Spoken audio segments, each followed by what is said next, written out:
महाराष्ट्र में जो हालात बने हुए आप देख रहे हैं, लगातार शरद पवार अपनी रणनीति बना रहे हैं, तो वहीं अजित पवार भी शक्ति प्रदर्शन से पीछे नहीं हट रहे। ऐसे में चाचा भतीजे की जंग तेज होती नजर आ रही है। एक रिपोर्ट इसी से जुड़ी आपके सामने रखते हैं।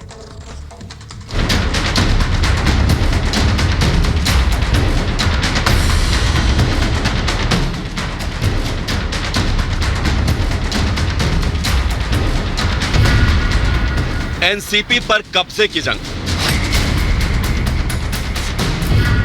चाचा को भतीजे की ललकार,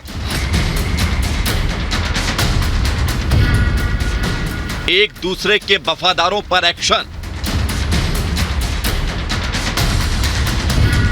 विधायकों के समर्थन का किया दावा।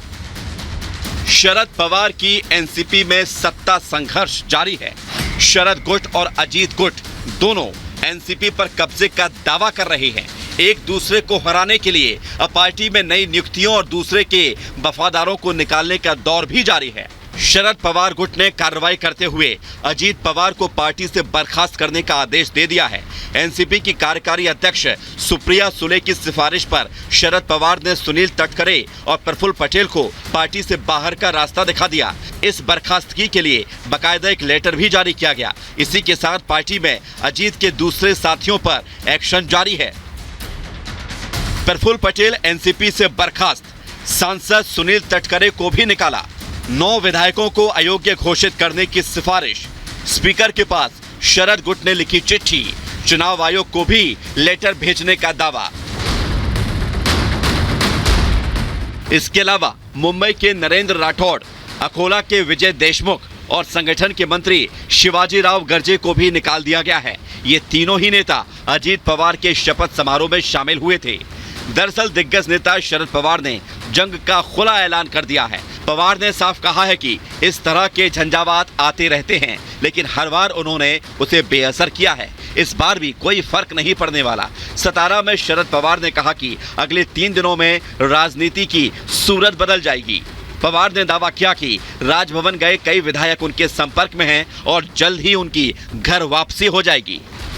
मेरी आज की जो शुरुआत है, ये शुरुआत आगे का रिजल्ट ठीक आएगा। इसके लिए महाराष्ट्र के हितों की रक्षा करने के लिए चाहे वो कुर्बानी देंगे, सेक्युलर विचारधारा के लिए चाहे वो कीमत देंगे, और एक नई संगठन खड़ी करने की एक स्थिति है, इसमें अपना योगदान अच्छी तरह से देंगे।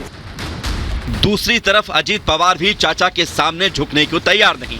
अजीत गुट के नेता और एनसीपी के कार्यकारी अध्यक्ष प्रफुल्ल पटेल ने अपनी शक्तियों का इस्तेमाल करते हुए अपने वफादारों की नियुक्ति कर दी है। इससे पहले शरद के करीबियों को पद से हटा दिया गया है। एनसीपी के महाराष्ट्र प्रदेश को बदला, जयंत पाटिल को उनके पद से हटाया। सांसद सुनील तटकरे को बड़ी जिम्मेदारी, महाराष्ट्र एनसीपी के अध्यक्ष बने सुनील तटकरे। विधायक अनिल पाटिल को चीफ व्हिप बनाया गया है। पार्टी में नई नियुक्तियों के बाद प्रफुल्ल पटेल ने कहा है कि असली एनसीपी अजीत पवार के साथ है। पार्टी के अधिकतर नेता और कार्यकर्ता उनके साथ खड़े हैं। पटेल ने साफ कहा कि अजीत पवार नियमों के साथ विधायक दल के नेता चुने गए हैं, इसलिए उन्हें हटाया नहीं जा सकता। प्रफुल्ल पटेल ने शरद को अपना नेता बताते हुए उनके अजीत पवार को समर्थन देने की भी अपील की। उनको हाथ जोड़कर विनती है कि पार्टी के बहुसंख्यक आमदार और पार्टी के वरिष्ठ नेता और पार्टी के जन सामान्य कार्यकर्ताओं की इच्छा का वो आदर करे, और जो भी कुछ अभी ये एक प्रकार से हमारे हिसाब से कोई बात नहीं है, मगर एक प्रकार से जो एक चित्र जो नजर आ रहा है, ये समाप्त हो जाए और उनका आशीर्वाद हम पर, सब पर और पूरी पार्टी के ऊपर हमेशा बना रहे। वहीं शरद पवार का तख्ता पलट करने वाले अजीत पवार ने फिर दावा किया कि 40 से ज्यादा विधायक उनके साथ हैं। विकास के मुद्दे पर उन्होंने बीजेपी और शिवसेना के साथ जाने का फैसला किया है। राष्ट्रवादी काँग्रेस पक्ष काही आपल्या देशात, आपल्या राज्यामध्ये अशा वेळेस असे काही प्रसंग कुठल्या पक्षांच्या बद्दल निर्माण झाले तर त्या संदर्भातला अधिकार कुणाला आहे? निवडणूक आयोगाला आहे। फिलहाल एनसीपी दो फाड़ होती हुई दिख रही है। अजीत पवार के दावों में दम है तो शरद पवार को अपने राजनीतिक जीवन के सबसे बड़े संकट का सामना करना पड़ रहा है। अजीत पवार गुट जिस तरह से नियमों के आधार पर आगे बढ़ रहा है, इससे इस बात के भी आसार हैं कि शरद पवार अकेले पड़ जाएं और पूरी की पूरी एनसीपी पर भतीजे अजीत का कब्जा हो जाए। Bureau report, Republic Bharat.